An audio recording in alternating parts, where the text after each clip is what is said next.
Most of us go through life believing ourselves to be the same yesterday, today, and forever.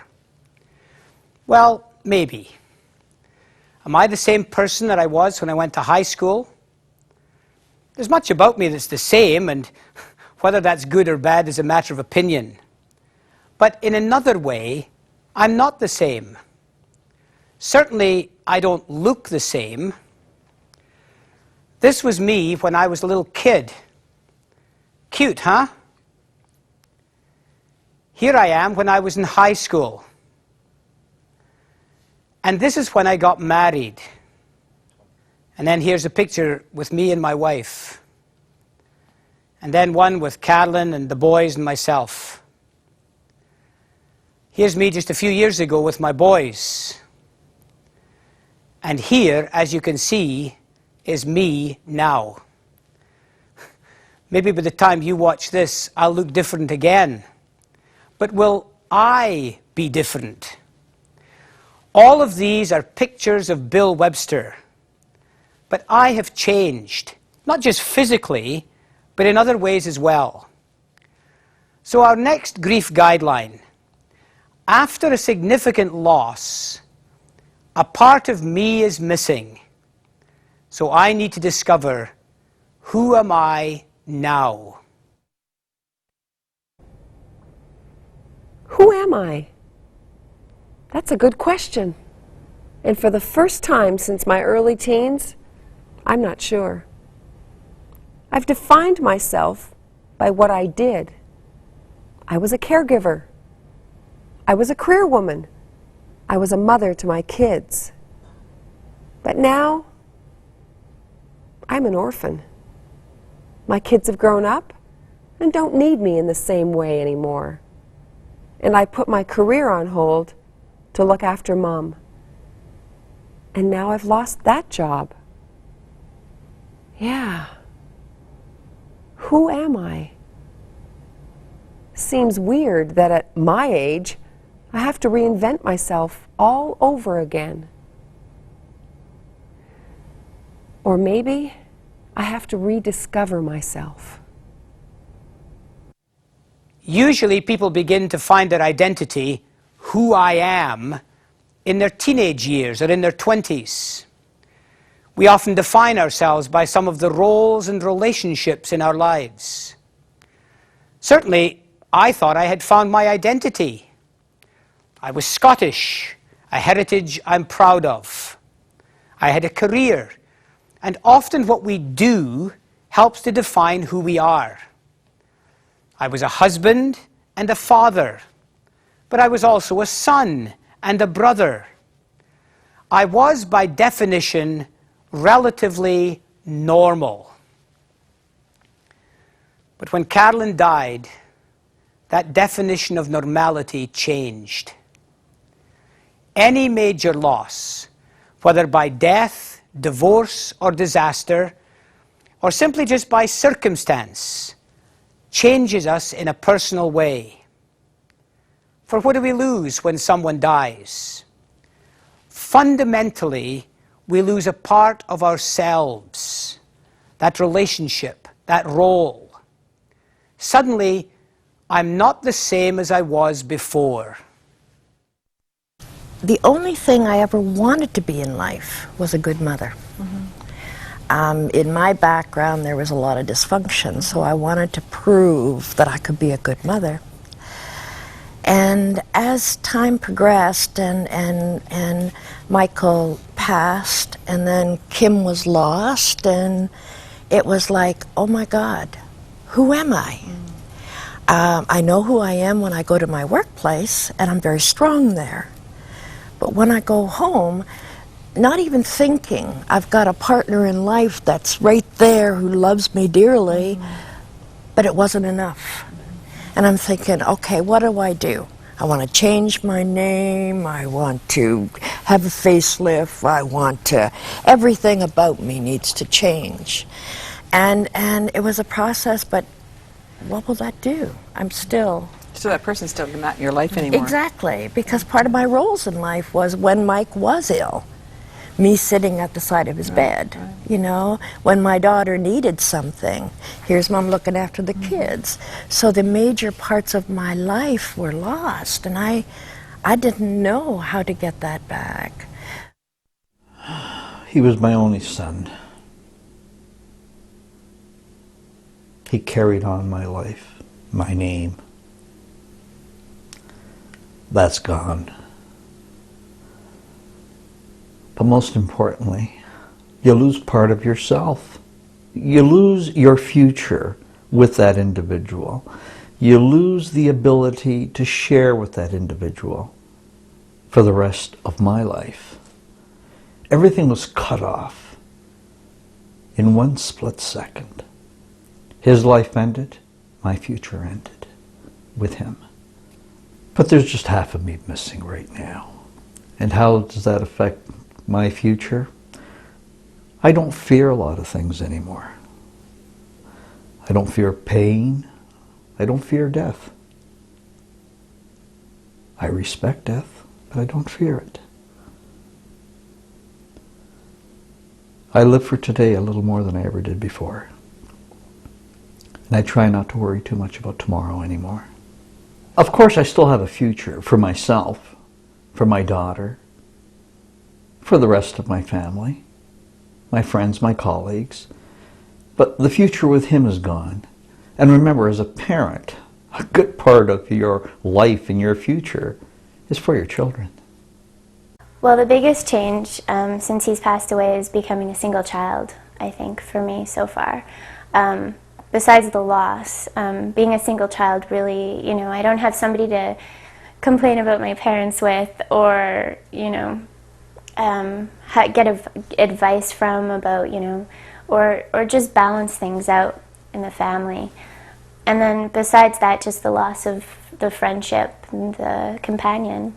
You know, I'm making a decision for Christmas based on just what I do, not what we're doing.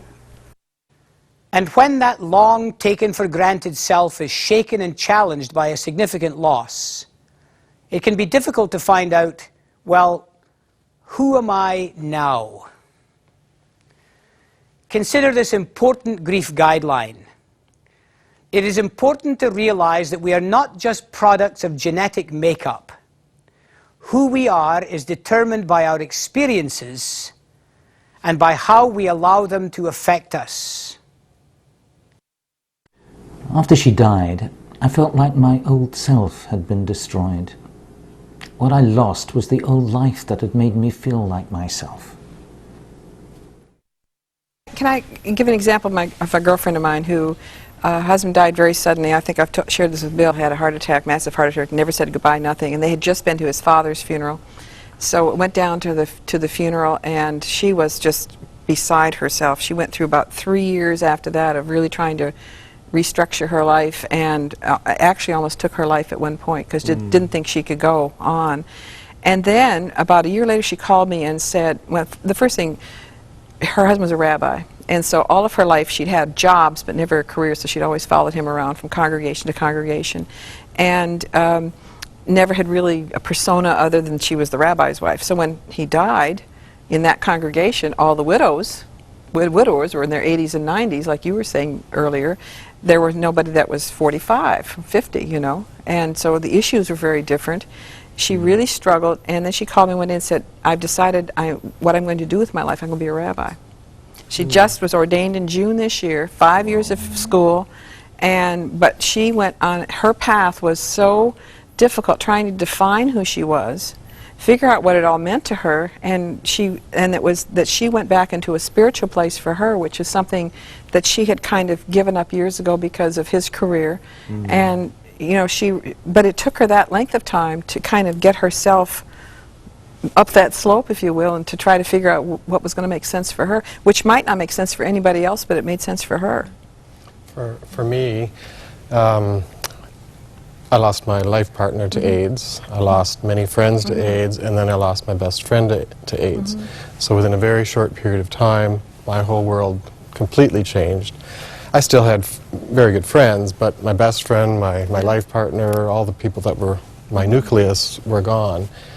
And my first thing I had to deal with was loneliness. I had never been alone in my life. You know, I was with my family, and then I met Joe, and I had never been alone. So it took me several years to come to terms with, okay, I'm alone, but now I'm okay. But then I had to redefine who I am, and that took me another few years. And just realizing when I go out in the world, it's just me. It's no longer Gerry and Joe. It's no longer Reg's friend Gerry. It's just Gerry walked in the room and here's who he is. But what did I want out of life? How was I going to make my life important and meaningful again?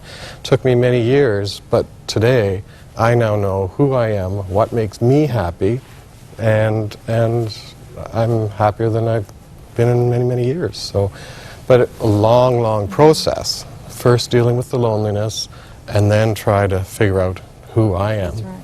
So it's a reinterpretation of yourself. Absolutely. Absolutely. Well, I think it's more than a reinterpretation. For me, it was a realization. I mean, to walk through a grief journey and to understand all that's going on, you have to get pretty in touch with what you feel. And for me, I can't speak for most men, that was new territory. So some would say, no, I'm in touch with my feminine side. Because things would happen that I couldn't comprehend. So I remember towards the end of the first year, we hit around September, and I started feeling really down, and I'm like, why am I feeling like this? I don't get it. But then, as I walked through the process with the counselor, he said, well, listen, this is when your wife really began to get ill. This is when you had to take her home and take care of her, and that's in your memory. So here it is, it's fall, it's getting colder, you're smelling the falling leaves.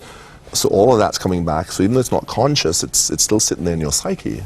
So really having to come to terms with what I feel, what I think, who I am, and really come to terms with, what do I like, what do I not like, and really coming to understand who I am. And that was part of the process of also dealing with the loneliness. Because I remember reading in your book, it talked about moving through the loneliness to being comfortable with being alone. And so all of that was part of that process. So at the end of that process, I'm comfortable being alone. I'm very comfortable with who I am. I know who I am. I know what I like. I know what I dislike. So that as I move forward into life, life is a lot simpler now than it used to be, because I know who I am. This, not so much a reinterpretation, but realization. In my case, it was self-realization and understanding who I think that who comes I am. with a certain calmness too. When you're calm within yourself, then you're able to realize things. When your mind is really busy, and like you said, that first year, you just kept yourself busy to cope. But once you allow that calmness to come, then that's when you start to cope. And I think vulnerability was part of that. So I felt very vulnerable at first, but then the calmness comes, and I didn't feel as vulnerable. So. And I liken it also to, people say, well, happiness I think is kind of greatly overrated, but a certain contentment, which I think is, that calmness is I'm very content with my life now. It's very different. Well, in some ways it's very different, in some ways it's not, but I'm very contented with where I am in my life right now. I think that's probably what you were saying as well, that, that self-realization is that, okay, I can do this, and I think you feel like, gosh, when you look back at what you had to go through, how on earth did I get through that? Life doesn't always work out the way we expect. Some experiences are good and other things are very difficult. The good news is that we don't have to let disasters define who we are. We all have difficult experiences, but it's what we do with them that makes the difference. Some people look at a glass and see it as half full. Others look at the same glass and say, it's half empty. The truth is, it is actually both. It just depends on which aspect you choose to focus on. Will you brood over what you've lost, or will you give attention to what you have left? One of the biggest dangers is that sometimes we can spend so much time grieving what we've lost that we fail to appreciate what we still have. So it's not just the experience that determines who we are, it's what we do with the experience that defines us. And the good news is that we get to decide that. You can choose to be a victim or a victor. You can choose to be bitter or to be better. We may not get to choose what happens, but we do get to decide what we're going to do with what happens. The choice we make helps define who we are. Either way, it's up to me. My advice would be to take some time for yourself every day, at least an hour. Myself, I get up an hour early and I sit out in the garden and just give myself time to center. Yes, and sometimes to cry. I think it's very hard for men in our culture to cry and to give yourself the freedom to do that. If I cry in the garden, I don't cry in the car, and I think that's safer for everyone. So give yourself permission to grieve. And if that means crying for 10 minutes, that's okay.